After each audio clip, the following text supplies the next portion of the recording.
Tonight we induct 4 alumni to the Alumni Wall of Recognition located in the Alumni Lounge in the Students' Union building. Each recipient will be introduced by a brief video, so please direct your attention now to the screen for a tribute to our first recipient.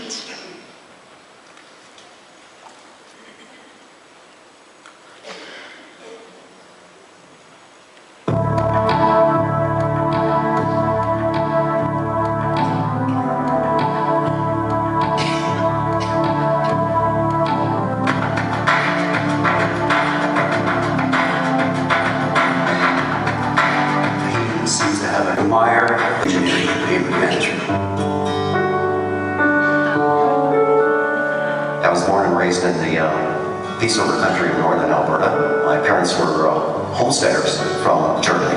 I graduated from high school when I was 16, and I started with a survey crew in the town of Peace River. This was not long after the First World War, when our highway network was actually not very mature yet. Going back to university was probably decided by realizing that if I wanted to go further in engineering and in public service and whatever, I needed to have a degree. And I had been just married 2 months before, so that was a good motivation for starting engineering. Some of the groundbreaking work he did back in the 1970s is the kind of stuff that we still work on today. There's maybe a long inevitable history of being involved somehow in building or civil engineering of some kind. My great-great-great-grandfather made bricks, my great-great-grandfather made concrete and built buildings, and my great-grandfather made concrete and built buildings. Paved roads are essential to our quality of life. I think everybody knows that. We have networks of paved roads. There is a technology involved that is fascinating to me. The impact of saving many hundreds of millions of dollars a year by spending road maintenance and construction money development.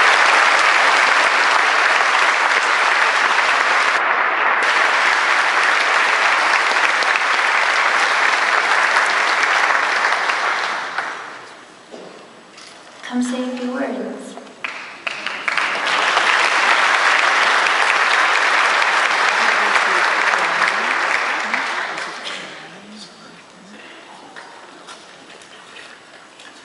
Thank you, Civ Eng, Madam President, honored award recipients, ladies and gentlemen.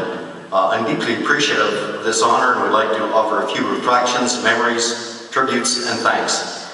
By way of reflections, as you saw in the video, my parents were German immigrant homesteaders in the Dixonville area of northern Alberta. The experiences of these people is captured in a book called $10 and a Dream. $10 bought you a quarter section of land, but the bush had to be cleared, and the dream was a bit more elusive. But in many ways, I've had the opportunity and good fortune to live that dream over the ensuing years. Also, on reflection, my parents often told me of being born on a cold February morning, and the attending physician was a missionary Presbyterian doctor who mode of transport to come there was by horseback. There was no other way. There are many memories. Growing up on a farm where hard work was not an option, attending a one-room country school at a place called Three Lakes, then secondary school in Grimshaw and high school in Berwyn. Sports were a passion, and as you saw from the video, this included running in later years and baseball and hockey in earlier years. I'd like to talk about all the honors and records I set, but as you know, there comes an embellishment of this kind of thing as age and years progress.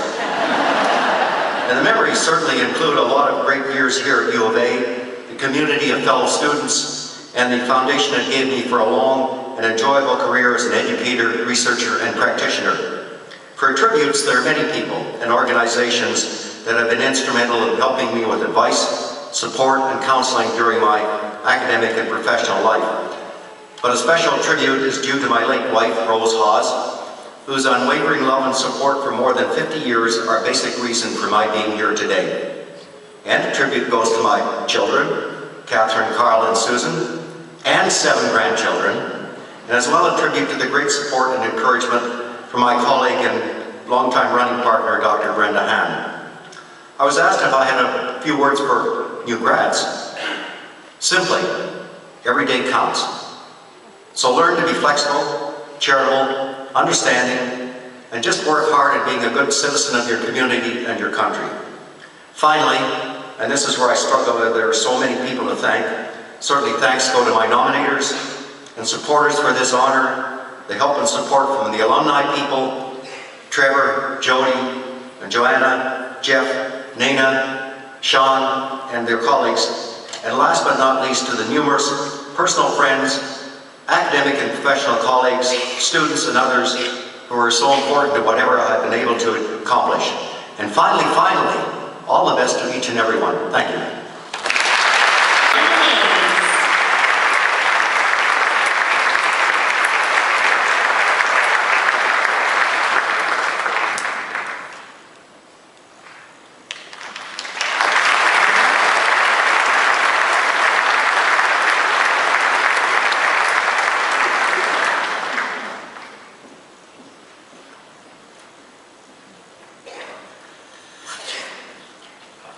Well, I can't top that. That was great.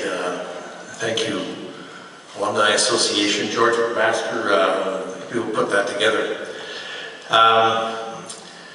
What good fortune to find myself in the company of so many whose passion and contribution to their causes are being recognized, and to be here in the company of my wife Kathy, daughters Carol and Sarah, granddaughter Allie, other family, friends, and colleagues.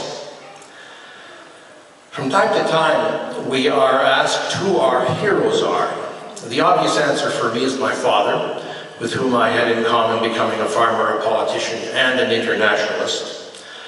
However, standing before this audience, so representative of the great university that we are celebrating tonight, the answer must include the remarkable product, or if you will, the output of the university.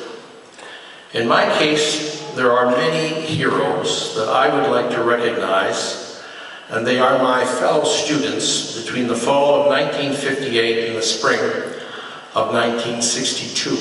And I would like to mention some by name, always risky, so let me name a few who have passed on. Lou Hyman, Peter Hyman, John DeCore, Lawrence DeCore, Sheldon Schumer, Jim Coots, John Vandermeulen, Grant Notley, T.D. Hetherington, Bernie Adele. Happily, most of the cohort that I am a part of, which includes, I would like to add, many remarkable women, continue with their important and inspirational lives. These are my heroes by virtue of their example arising out of the knowledge and ideas and the quality of their leadership that was developed at and